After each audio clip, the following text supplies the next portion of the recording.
नमस्कार, आपण पाहत आहात रॉयल महाराष्ट्र न्यूज। सत्य, निर्भीड, निष्पक्ष आणि विश्वासार्ह पत्रकारितेचा आवाज। रहिमतपूरला अप्पर तहसील कार्यालय का नाही? ऐतिहासिक शहरावर अन्यायाची भावना।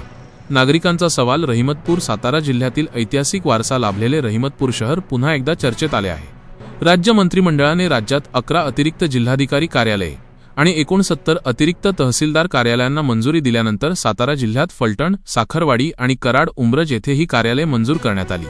मात्र आशियातील दुसरी आणि महाराष्ट्रातील पहिली नगरपालिका म्हणून ओळख असलेल्या रहिमतपूरला अप्पर तहसील कार्यालय न मिळाल्याने नागरिकांमध्ये तीव्र नाराजी व्यक्त होत आहे। इतिहासाची समृद्ध परंपरा लाभलेल्या रहिमतपूरला एकेकाळी मोठ्या व्यापार केंद्राचे स्थान होते। आदिलशाही पूर्व काळापासून हे शहर वाई परगण्यातील प्रमुख बाजारपेठ म्हणून प्रसिद्ध होते। गुरुवार आणि शुक्रवार असे 2 दिवस येथे मोठा बाजार भरत असे। देशी कृषी उत्पादनांसाठी परदेशी व्यापारी येथे येत असत, तर सिल्क, मसाले, मीठ आणि कापड यांसारख्या परदेशी वस्तू येथे विक्रीसाठी आणल्या जात।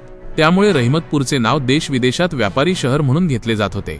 17 मे 1853 रोजी स्थापन झालेली रहिमतपूर नगरपालिका ही आशियातील दुसरी आणि महाराष्ट्रातील पहिली नगरपालिका मानली जाते।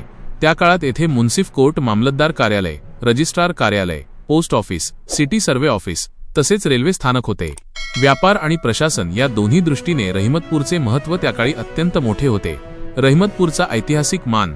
17 मे 1853 आशियातील दुसरी व महाराष्ट्रातील पहिली नगरपालिका, वाई परगण्यातील सर्वात मोठी बाजारपेठ, एकेकाळी घोड्यांच्या मोठ्या बाजारासाठी प्रसिद्ध। मात्र कालांतराने प्रशासकीय कार्यालय इतर ठिकाणी स्थलांतरित झाल्यानंतर रहिमतपूरचे महत्त्व कमी होत गेले, अशी खंत नागरिक व्यक्त करत आहेत।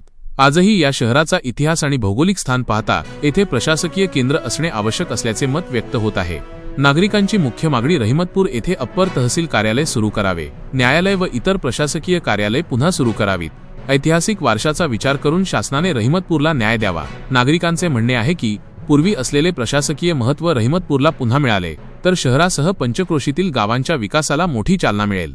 त्यामुळेच आता एकच प्रश्न नागरिकांच्या मनात घुमत आहे, इतिहासाचा इतका मोठा वारसा असलेल्या रहिमतपूरकडे शासन दुर्लक्ष का करत आहे? रहिमतपूरला न्याय मिळणार का? याकडे आता संपूर्ण परिसराचे लक्ष लागले आहे।